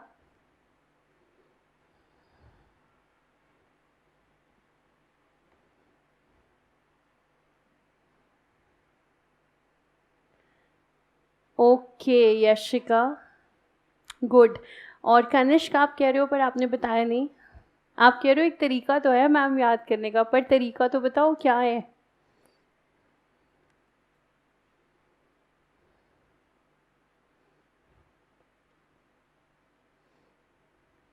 तो देखो, यशिका ने एक तरीका बताया है, वो तरीका मुझे भी सही लगा। तो यशिका कह रही है कि मैम देखो, जो हमारा है ना करंट इन्वेस्टमेंट और ये जो है हमारा कैरिंग अमाउंट, तो C और C जो है मैच हो रहा है। एक बार ही सुनने में ऐसा लग सकता है कि ये क्या बात हुई, लेकिन अगर ध्यान से देखोगे ना माइंड में बैठ सकता है ये तरीका। ये तरीका है इसे लर्न करने का। ये मुझे क्लियर है लोअर लेना है, मुझे दो कॉम्बिनेशंस भी क्लियर हैं। एक तरफ लोअर है कॉस्ट और फेयर वैल्यू का, दूसरी तरफ लोअर है कॉस्ट एंड कैरिंग अमाउंट का, ये भी मुझे याद है। लेकिन अब कहाँ पे कैसे लेना है, तो भाई लॉन्ग टर्म टू करंट जा रहे हो आप तो लोअर लेना है कॉस्ट एंड कैरिंग अमाउंट का। यानी कि जब हम टूवर्ड्स C जा रहे हैं तो दोनों चीज़ें C हैं। जब हम टूवर्ड्स C जा रहे हैं तो लोअर किसका लेना है, कॉस्ट और कैरिंग अमाउंट का। सारा C मैच हो रहा है। एक ही तो कॉम्बिनेशन लर्न रखना है ना, तो ऑटोमेटिक हो गया दूसरे वाला। मैंने ये लर्न कर लिया, लॉन्ग टर्म टू करंट जा रहे हैं तो lower of cost and carrying, ये मैंने लर्न कर लिया। अब सपोज सामने क्वेश्चन आया करंट टू लॉन्ग टर्म जा रहे हैं, तो मैंने रिवर्स ले लिया कि ठीक है करंट टू लॉन्ग टर्म जा रहे हैं तो हो गया lower of cost and fair value. तो वेरी गुड यशिका, ये एक तरीका है लर्न करने का।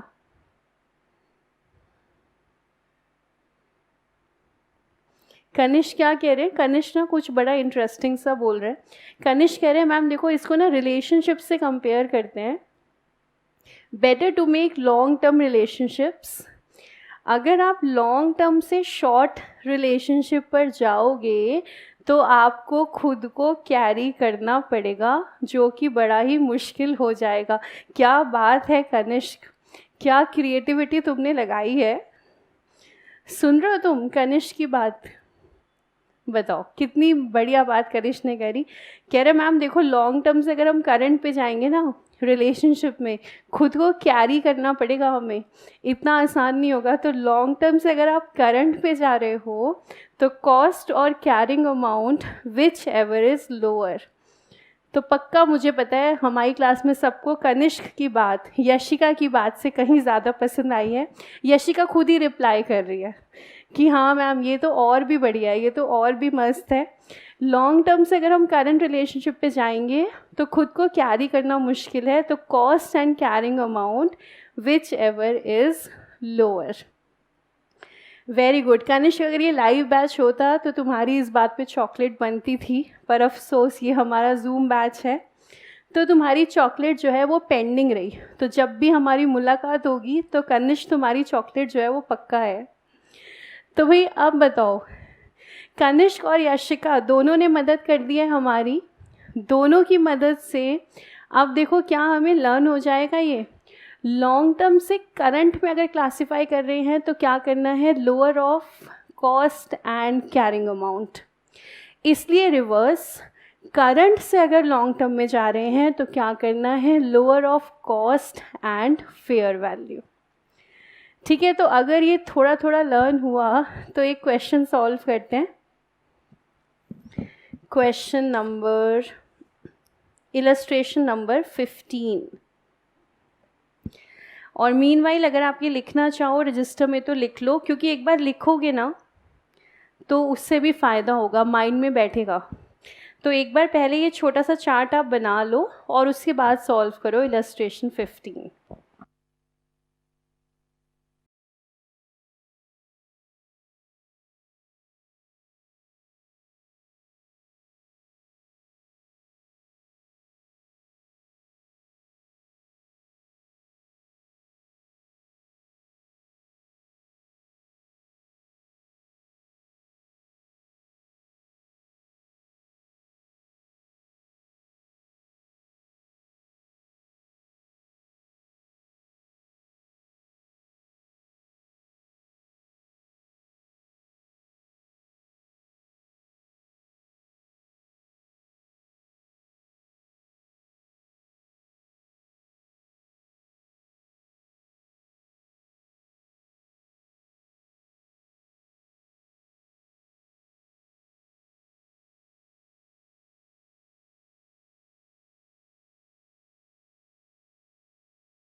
आयुष कह रहे हैं मैम ऐसे भी कॉम्बिनेशन बना सकते हैं हम कि LCCC, ये एक कॉम्बिनेशन है, तो बिल्कुल ऐसे भी हो जाएगा। तो ये L CCC क्या हो गया हमारा, हमने कहा लॉन्ग टर्म टू करंट, तो क्या करना है, लोअर ऑफ कॉस्ट और कैरिंग अमाउंट। तो कोई भी एक रिलेशनशिप माइंड में बैठ जाए तो दूसरा तो फिर हम ऑटोमेटिकली कर ही लेंगे, कि अगर लॉन्ग टर्म टू करंट ये है तो करंट टू लॉन्ग टर्म हो जाएगा लोअर ऑफ कॉस्ट और फेयर वैल्यू। तो अब जब इलस्ट्रेशन 15 सॉल्व करोगे आप, तो कोशिश करना बिल्कुल देखो नहीं, पेजेस पलट के आप चेक ना करो, या तो यशिका की बात माइंड में रखो, सी और सी मैच करो, या जैसे आयुष ने कहा LCCC, या जैसे कनिष्क ने बोला कि लॉन्ग टर्म से करंट कैरी करना पड़ेगा, तो वो कैरिंग अमाउंट से रिलेटेड है। तो इलस्ट्रेशन 15 सॉल्व करते समय कोशिश करो देखना नहीं, रजिस्टर का पेज नहीं पलटना, बुक का पेज नहीं पलटना, लर्न करके फिर सॉल्व करो किस केस में किस प्राइस पर वैल्यूएशन होगा।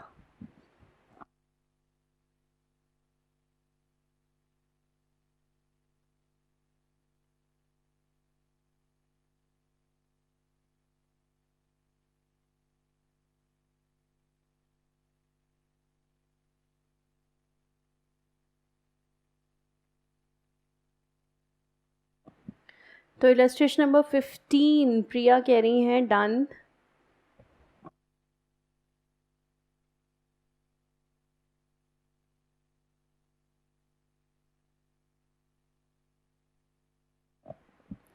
अदिति और यशिका भी कह रही हैं डन। अंजलि कह रही है मैम क्वेश्चन कौन सा है, अंजलि इलस्ट्रेशन नंबर 15।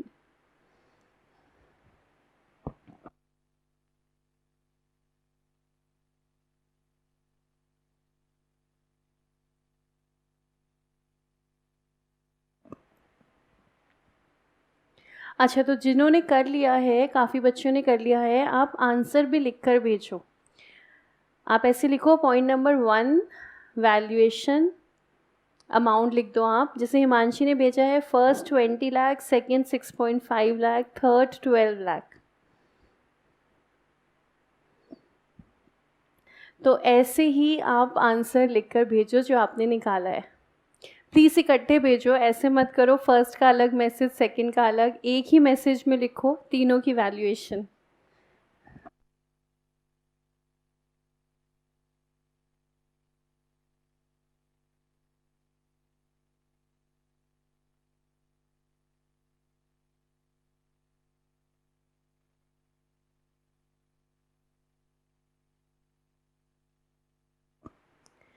यस, काफ़ी बच्चों ने निकाल लिया है, सबका आंसर करेक्ट है। First is 20 lakh, second is 6.5 lakh and third is 12 lakh.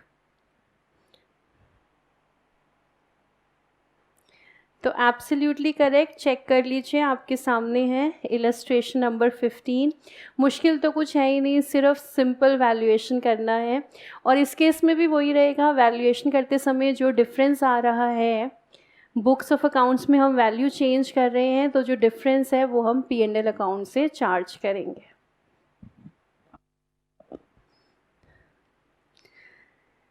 तो देखिए अमाउंट तो आपने निकाल ही लिया है, लिखना कैसे है पेपर में वो भी देख लीजिए। कोई भी एक पॉइंट आप नोट डाउन कर लो, बाकी दोनों तो आपको पता है फिर वैसे ही लिखना है।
तो जैसे जैसे आपका कंप्लीट होता जाए इलस्ट्रेशन नंबर 15, वैसे वैसे आप बताते जाइएगा।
हाँ जी, तो चलिए काफ़ी स्टूडेंट्स ने ओके कर दिया है। तो इलस्ट्रेशन नंबर 15 के साथ साथ हमारा ये छोटा सा चैप्टर, छोटा सा हमारा accounting standard AS 13 investment accounting, ये भी हमारा फिनिश हो जाता है। तो पूरे अकाउंटिंग स्टैंडर्ड 13 में क्या क्या था, क्लासिफिकेशन है इन्वेस्टमेंट की वैल्यूएशन है, उसके अलावा जैसे हमने छोटी छोटी चीज़ें देखी हैं, डिविडेंड है, तो अगर आपने पहले वाले शेयर्स पर लिया है तो वो आप कॉस्ट में से माइनस कर दोगे। डिबेंचर्स के केस में कम इंटरेस्ट है, एक्स इंटरेस्ट है, इंटरेस्ट के पोर्शन को एडजस्ट करना है। ये छोटी छोटी कैलकुलेशंस हमने जो भी अकाउंट्स के अंदर की हैं, ये सब शब्दों के अंदर जो है वो लिखी हुई हैं अकाउंटिंग स्टैंडर्ड 13 में। तो जहाँ तक AS लर्न की बात है, लर्न एज सच हमें कुछ नहीं करना है, क्योंकि ये जो दो हमने AS किए हैं, AS 13 और AS 3, ये these are less of the accounting standard and more of the chapter. तो ये तो एक प्रैक्टिकल चैप्टर है हमारा, तो इसमें कोई बहुत ज़्यादा हमें लर्न नहीं करना है, सिर्फ एक रीडिंग हमने लेनी थी। कुछ AS हमने पढ़ लिया है, कुछ AS अभी हमने नहीं पढ़ा है, वो आप आराम से घर पे पढ़ सकते हो। सिंपल सिंपल पॉइंट्स हैं, पॉइंट्स वही हैं जो सारे के सारे हमने अकाउंट्स के अंदर कर दिए हैं। तो ये AS ये हमारा फिनिश हो जाता है। उसके बाद आप देखो पेज नंबर 373,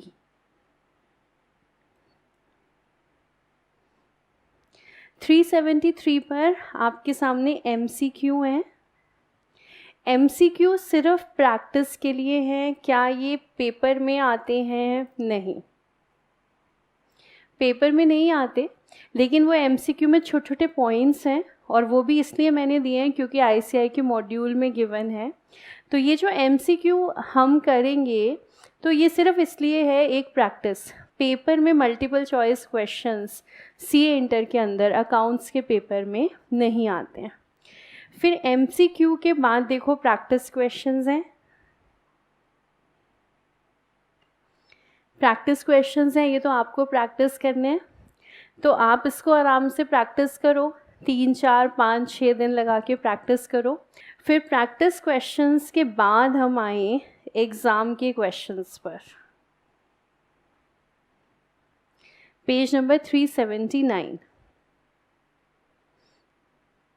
ठीक है, एग्ज़ाम के जो क्वेश्चंस हैं, देखो कैश फ्लो स्टेटमेंट के क्वेश्चंस एग्ज़ाम वाले, ये सारे के सारे हमने किए थे क्लास में, 1 to all सारे क्वेश्चंस। इन्वेस्टमेंट के क्वेश्चंस कुछ तो हम कर चुके हैं, बाकी क्वेश्चंस जो हैं एग्ज़ाम के, अब आप आराम से इनकी रीडिंग ले लो, एक बार ज़रा नज़र डालो कि पेपर में क्वेश्चन कैसे कैसे आ रहे हैं। फिर आप बताओ, आप कहोगे क्लास में करना है तो हम लोग नेक्स्ट क्लास में सारे एग्ज़ाम के क्वेश्चन करेंगे, और आप कहोगे कि मैम आसान है, ये हम खुद कर सकते हैं, फिर हम नेक्स्ट क्लास में न्यू चैप्टर स्टार्ट करेंगे। तो हम ज़रा देखते हैं एग्ज़ाम के क्वेश्चन। देखो सबसे पहले नवंबर 19 क्वेश्चन 3A, ये कौन सा क्वेश्चन है? ये तो वो क्वेश्चन है जिससे हमने हमारा इन्वेस्टमेंट अकाउंट स्टार्ट किया था, तो ये तो हम कर चुके हैं। फिर नवंबर 19 क्वेश्चन नंबर 5B, ये आपने खुद किया था होमवर्क में, ये हम कर चुके हैं। फिर देखो नवंबर 19 ओल्ड कोर्स क्वेश्चन 7 का B पार्ट, एक नज़र डालोगे तो समझ में आ जाएगा क्वेश्चन क्या पूछ रहा है।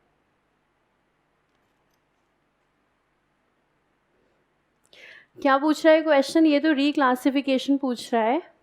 करंट इन्वेस्टमेंट को लॉन्ग टर्म वैल्यू बताओ, लॉन्ग टर्म को करंट इन्वेस्टमेंट वैल्यू बताओ। आसान है। फिर देखो May 19 new course, May 19 old course, दोनों क्वेश्चन यही हैं।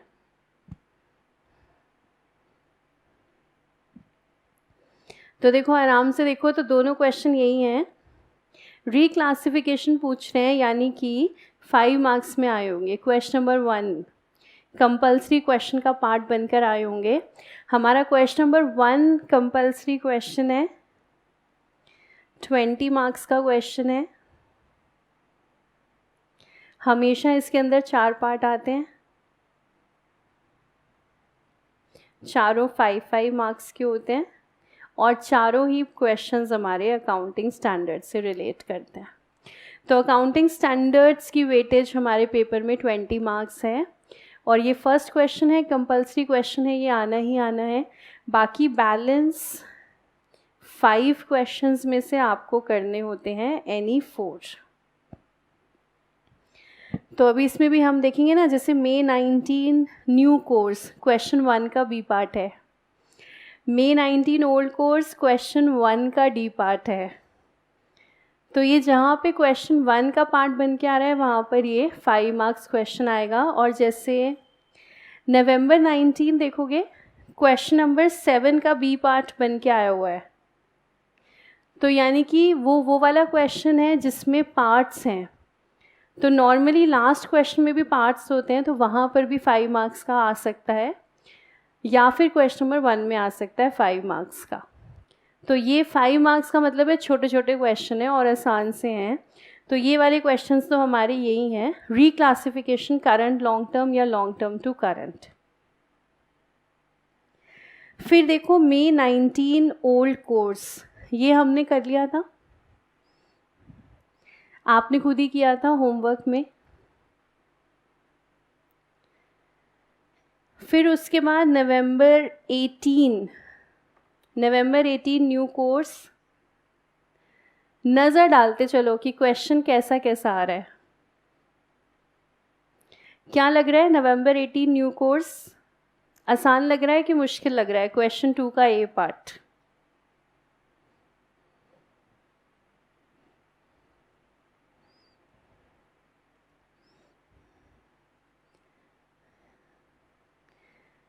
नवंबर 18 आसान लग रहा है, इजी ही लग रहा है मैम, है ना? इजी लग रहा है। फिर आगे चलते हैं। फिर देखो नवंबर 18 ओल्ड क्वेश्चन 5 का A पार्ट।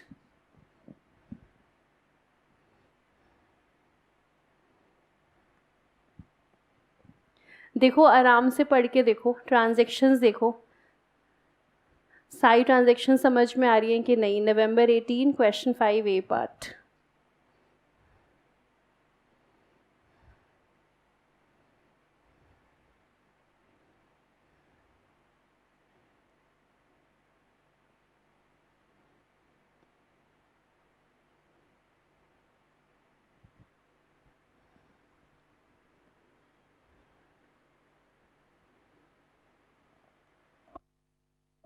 सारी ट्रांजैक्शन यही है ना, बोनस अनाउंस है, राइट इशू है, डिविडेंड्स हैं, शेयर्स सोल्ड एट प्रीमियम है, सब ट्रांजैक्शंस हम देख चुके हैं।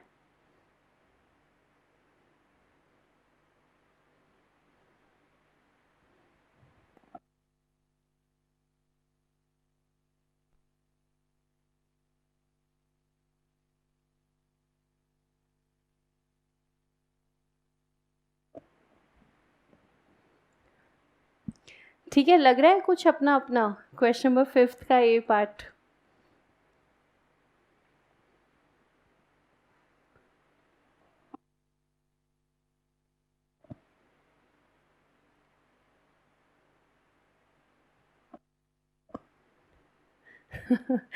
मैम इसके अंदर सबसे टफ तो बस 3 इन्वेस्टमेंट अकाउंट वाला क्वेश्चन ही आ सकता है। बात एकदम सही है, मतलब टफेस्ट हम बात करें इन्वेस्टमेंट में तो वही हो सकता है कि जिसमें आपको 3 इन्वेस्टमेंट अकाउंट बनाने हैं, बाकी कुछ मुश्किल है नहीं। जैसे आप देखो, अब नवंबर 18 ओल्ड कोर्स का नेक्स्ट क्वेश्चन देखो, क्वेश्चन नंबर 7 का ए पार्ट। अभी देखो कितना आसान क्वेश्चन है, पूछा भी 4 मार्क्स का है। वैसे देखोगे तो आपको लगेगा क्वेश्चन में कुछ है, अलग सा बनकर आया है, लेकिन एज सच कुछ भी नहीं है। करंट इन्वेस्टमेंट है, उनकी कॉस्ट है और उनकी फेयर वैल्यू है। तो किस पे वैल्यूएशन करना है? Lower of cost and fair value पर। तो क्वेश्चन ये है कि company wants to value the above portfolio at 30 lakh being lower of cost और फेयर मार्केट वैल्यू। तो भाई बताओ, आप लोग बताओ, ये कंपनी ने ठीक किया है क्या? कंपनी ने क्या किया है, तीनों इन्वेस्टमेंट की कॉस्ट को ऐड कर दिया है, तीनों की फेयर वैल्यू को ऐड कर दिया है और दोनों में से लोअर चूज कर लिया है।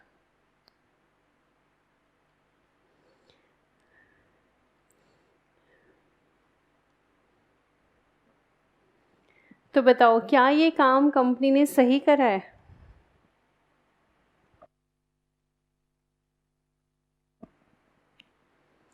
गलत किया है? No ma'am, no ma'am. Individual transaction consider करेंगे, समझ गए आप सब। इसको तो हम ऐड कर ही नहीं सकते ना। एक है शेयर्स ऑफ ए लिमिटेड, एक है शेयर्स ऑफ बी लिमिटेड, एक है शेयर्स ऑफ सी लिमिटेड। मतलब हम तो यहाँ अलग अलग अकाउंट बना रहे हैं, 3 डिफरेंट इन्वेस्टमेंट्स हो गई हैं ये। अभी हमने क्वेश्चन किया shares of alpha limited, shares of beta limited. हम तो यहाँ डिफरेंट अकाउंट्स बना रहे हैं और कंपनी कह रही है जी हमने तो सबको ऐड कर दिया। कर ही नहीं सकते आप, तीनों को इंडिविजुअली चेक करना पड़ेगा, कॉस्ट और fair value whichever is lower. फिर उसके बाद सेकेंड पार्ट में है कि हमने करंट इन्वेस्टमेंट से लॉन्ग टर्म में क्लासीफाई कर दिया, तो वो तो हम बता ही देंगे। ऐसे ही देखो अगले 2 क्वेश्चन।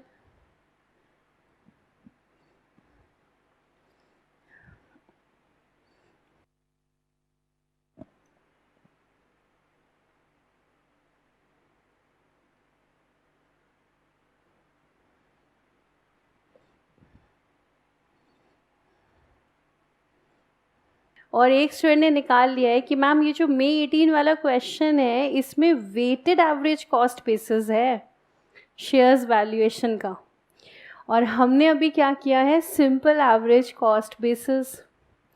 और ICAI ने फेंका आपके ऊपर बाउंसर और क्या बोला, कह रहे हैं भाई कैलकुलेशन करो वेटेड एवरेज कॉस्ट बेसिस से। तो बताओ कर सकते हो कि नहीं कर सकते हो? वेटेड एवरेज कॉस्ट क्या आपको याद है? वैसे तो आप बचपन से पढ़ रहे हो वेटेड एवरेज कॉस्ट। चलो रिसेंटली CA फाउंडेशन में पढ़ा था हमने इन्वेंट्री वैल्यूएशन के अंदर वेटेड एवरेज। क्योंकि ये जो हमारे मेथड्स चल रहे हैं ये सेम चल रहे हैं ना, इन्वेंट्री वैल्यूएशन वाले जो हमने देखा था उस दिन। मैं आपको दिखाती हूँ पेज नंबर 363 देखो, बिल्कुल last line.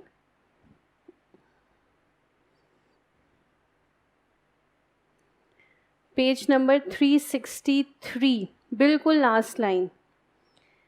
First in first out, average cost etcetera, these cost formulae are the same as those specified in accounting standard 2 valuation of inventories। तो ये जो एवरेज कॉस्ट है, ये जो फीफो है, ये जो वेटेड एवरेज है, ये बिल्कुल सेम है जैसा हमने AS2 में किया है। तो वहाँ पर जैसे हमने वेटेड एवरेज लगाया था वैसे ही लगाना है वेटेड एवरेज शेयर्स के केस में। तो यहाँ पर ये एक बाउंसर इंस्टीट्यूट ने आपके ऊपर फेंका है, क्योंकि आपने तो करे था क्वेश्चन एवरेज कॉस्ट से, अब वो कह रहा है कैलकुलेशन करो वेटेड एवरेज कॉस्ट से। तो क्या कहते हो, कर लोगे?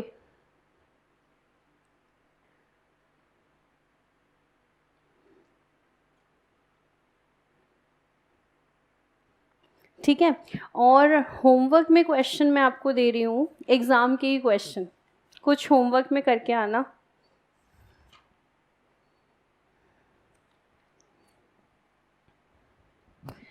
तो होमवर्क में करके आना, आसान वाले दे रही हूँ, रिक्लासिफिकेशन,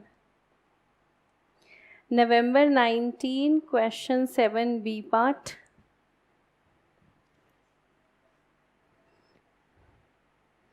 ये तो आप चलते फिरते कर लोगे, है ना, रिक्लासिफिकेशन के केस में वैल्यूएशन। उसके बाद फिर May 19,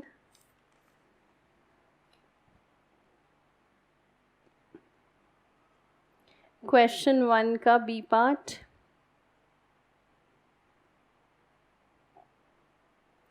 then again May 19, question 1 का डी पार्ट।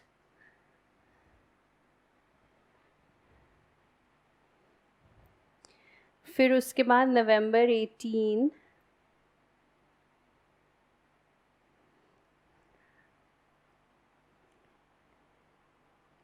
क्वेश्चन 2 का ए पार्ट। और दे दूँ 1-2?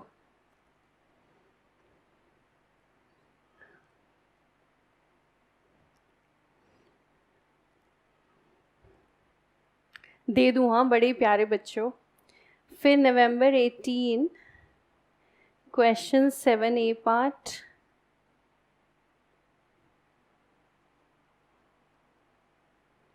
May 18, question 7 C part. देखो सारे छोटे छोटे दिए हैं मैंने। Ma'am only balance CD weighted average cost से निकलेगा ना? आयुष, बैलेंस सीडी भी वेटेड एवरेज कॉस्ट से निकलेगा। एंड ड्यूरिंग द ईयर आप अगर शेयर सेल करोगे, उसकी आप कॉस्ट निकालोगे, तो वो भी वेटेड एवरेज कॉस्ट से निकलेगा। मतलब सीधी सीधी बात है, जहाँ जहाँ पर हम एवरेज कॉस्ट लगाते थे वहाँ वहाँ पर हम वेटेड एवरेज कॉस्ट लगाएंगे।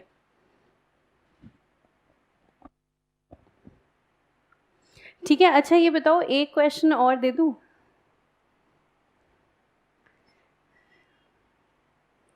नवंबर 18, क्वेश्चन 5 का ए पार्ट, अगर तुम कहो तो।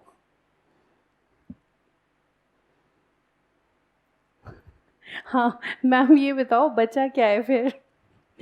बचा है ना हमारा वो वेटेड एवरेज कॉस्ट वाला क्वेश्चन।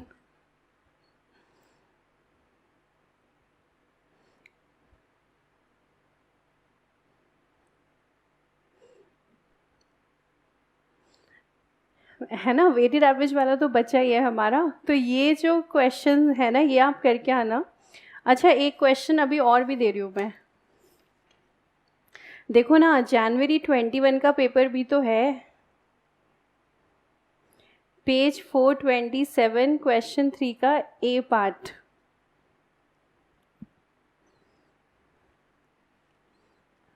फिर अभी एक नवंबर 20 का पेपर भी है ना। मैम कितने पेपर हैं? बस ये लास्ट है, लास्ट। नवंबर 20 वाले पेपर में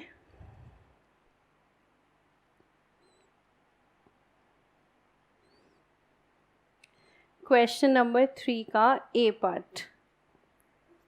देखो बस सिर्फ इतना सही है, ज़्यादा तो है ही नहीं।